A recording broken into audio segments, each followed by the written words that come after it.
Right, Joanne, this is your wedding cake. This is ivory fondant as you want it. And because it's a couple of days earlier than expected, I'm only going to ice the top 2 fake layers, which is these. Which is kind of cool because then you don't see all the hoo-ha that goes on with a real cake. That would probably scare the pants off you when you see all the bits that you have to fill in and all the everything you have to do. Hey.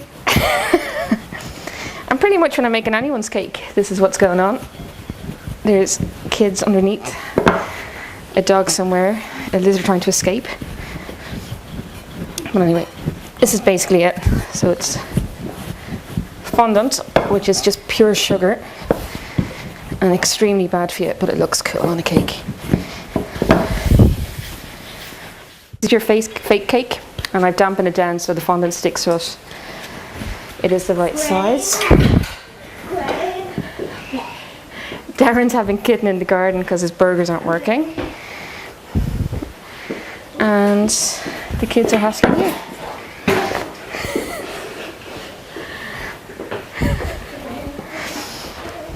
The thing is, most of my cakes are made under this kind of circumstance.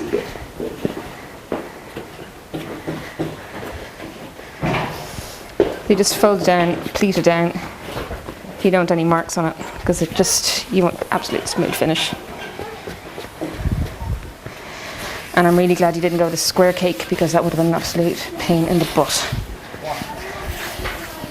That's basically it. Just slice off the excess so when I move it, it doesn't actually drag. So there you go. One perfectly smooth cake, more or less. I'm just going to grab a smoother because I forgot it. Smoother, which is self-explanatory.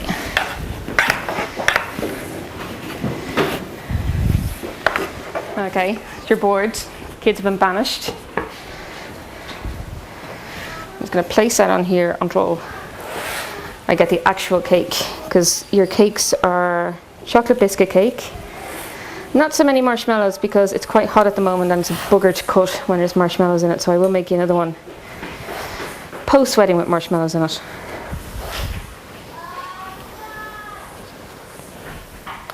This is why I'm always fascinated by wedding shops charging thousands and thousands and thousands, because as you can see, it's really easy.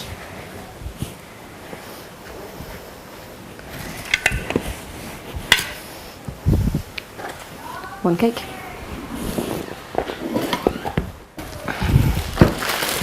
Or the smaller one. When Joanne wanted me to do this originally, she wanted 4 layers of cake for 80 people, which would have been a sin because she would have ended up binning most of it.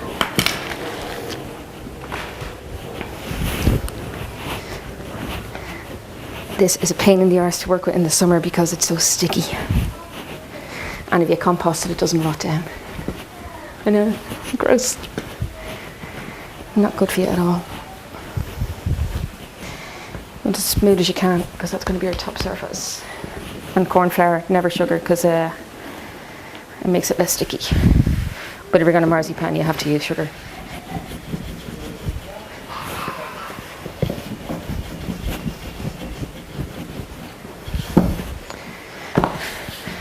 There's a really technical way of measuring out how much fondant you need, but I just hold the cake over it and see how it goes.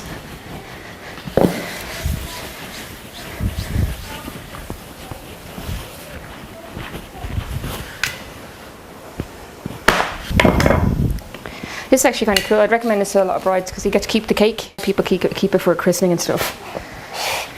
But you can only really keep it for a year at the most. So you don't want to be fairly quick off the mark.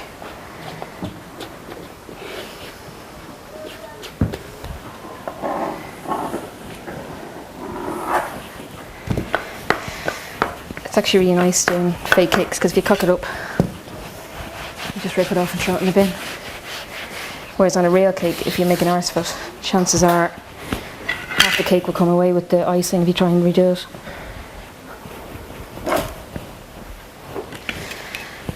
Just icing, sugar and water And basically I'm just using it as a glue.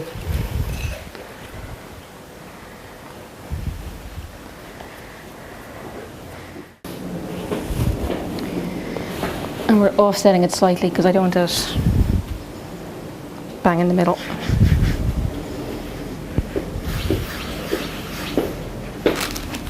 And that is pretty much your cake. All this stuff you tidy up now in a minute. With your ribbon.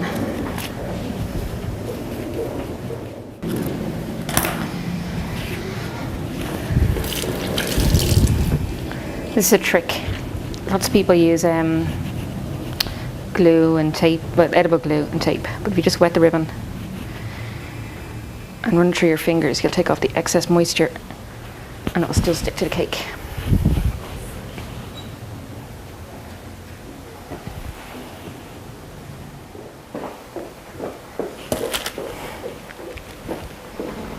Okay. And the same again. And there's a bit at the back that's really irritates me, but what I'm going to do now is I'll cover it with flowers, which is why it's great that Joanne went for flowers, because you get to cover all the bits that you don't like, because just plain icing a cake is one of the hardest things you'll do, because every blemish shows up.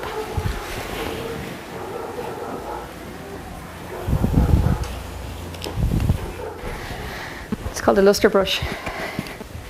Looks like a really cool plusher. It's just to give a bit of a iridescence to the top of the cake. It just gives it a bit of sparkle. But not on the wet bits.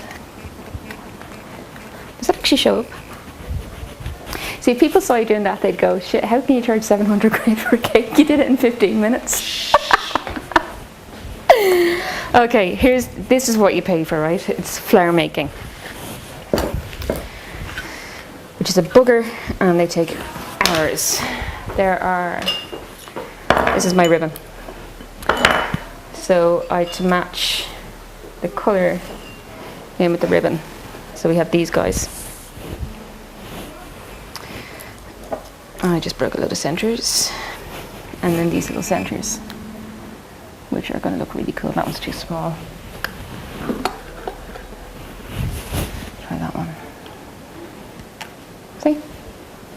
And it just ties in nicely with the ribbon. And because it's cream, it'll look really well on the day. Right, I'm going to make some flowers.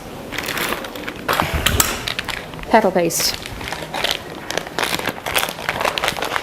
Dries really quick, so you have to work really quick. You need a tiny amount. Corn flour again. Or actually, fat works really well.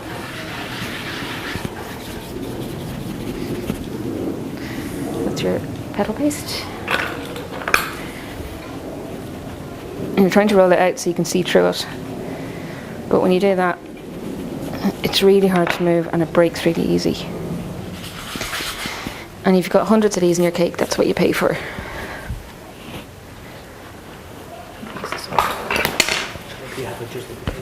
No, you do, yeah. I mean, like, icing a cake is easy. This is where your money comes into it.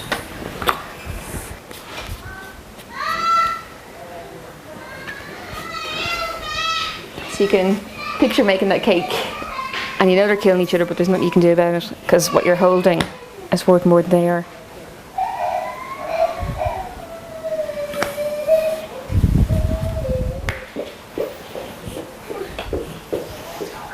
Okay, just going to do 3.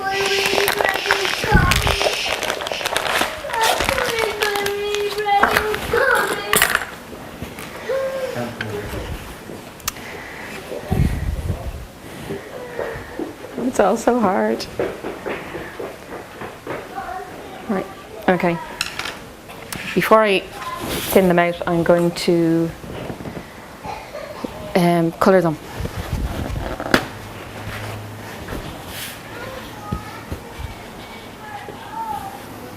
Every flower is coloured individually, which is what you pay for. So you put it onto your brush and then you take it off. And you're just colouring the tip of each petal.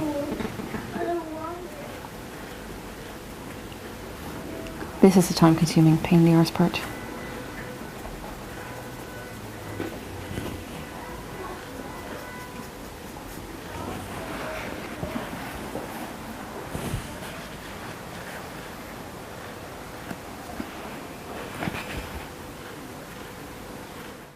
I'm only doing the tips because I think it looks nicer.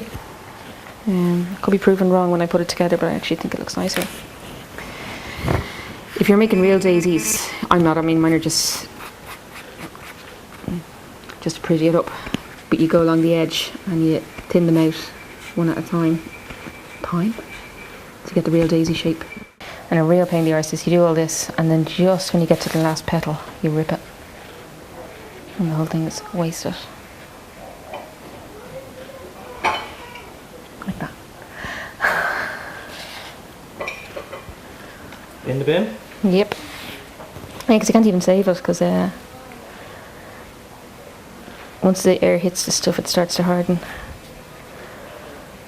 But it takes over 48 hours to harden, which is why I made some earlier. So to get the shape on them, you use anything. Like I use wine glasses. It takes me really long to get the bloody things into the glass and just make them.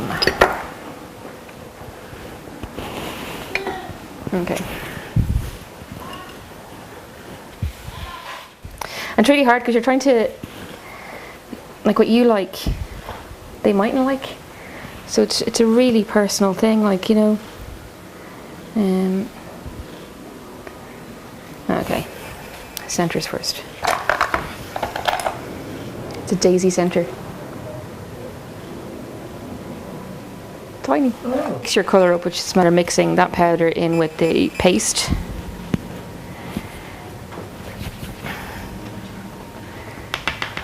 Getting some icing.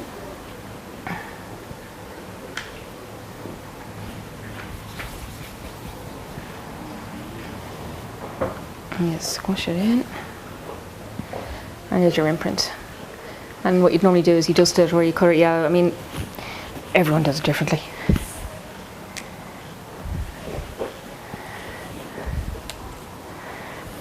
I wanted to do buttons because buttons are kind of my thing, but Darren decided that these are prettier. Do you think? I don't know. I haven't seen the other one, so I don't know. I'll show you some buttons. And again, this is just icing sugar to glue it all together. The tricky part is going to be getting this down to Kerry. Or down to leek slip. Shit, if I arrive with it in Kerry, I'm in trouble. Just like drizzle icing for the top of a fairy cake. And you're not meant to do that ever. Didn't get it. Good.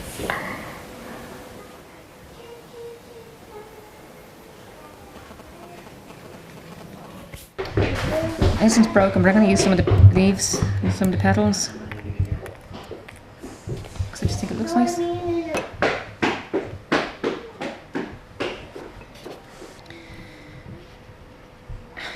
Bastard. It's the last flower that wasn't broken. Drool. Okay. Actually, I think that's pretty much it, Grant, that I can do. Because I don't have to put much more on the top. I think that I'm happy with that. And then when I have the other two layers beneath it, I can see where to go from there because we just want the flowers kind of coming down in one angle. So I think that's pretty much That's the finished product? Yeah, I think so, yeah. That's lovely icing, by the way. Do you like it? Yeah. It's one of the best on the market. Loads of people use... Some break. Loads of people use kind of Tesco stuff or stuff that you buy in the supermarket after wedding cakes, and there's no point because it tastes like muck. This really is the nicest stuff on the market. I'm not going to give you any bullshit about it being organic or anything like that. It's pure sugar and water, that's it. But I really like that. Joanne, I'm so sorry because I asked her to buy loads of ribbon, but the ribbon we got, it was too wide. Actually, I can show you why you're here because then she'll know that I wasn't taking the piss. If we had used the wide ribbon, that's all you would have seen the cake. Which is nice, but I think the thinner one's nicer. What do you think? Thinner or fatter? Thinner or fatter? Thinner. Okay.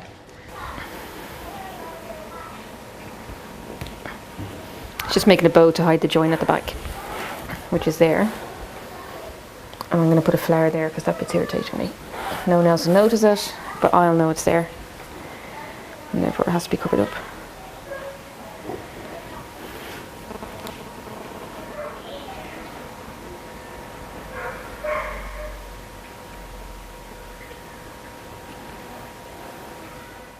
Big bows all the way down to hide the joins. That one you won't need because it'll have a maybe just one bow. But that's it. Half a wedding cake in about 40 minutes. Deadly. It's good, isn't it? That's the point of finished article. Yeah. Well, there's another 2 layers to go underneath it, but that's pretty much it.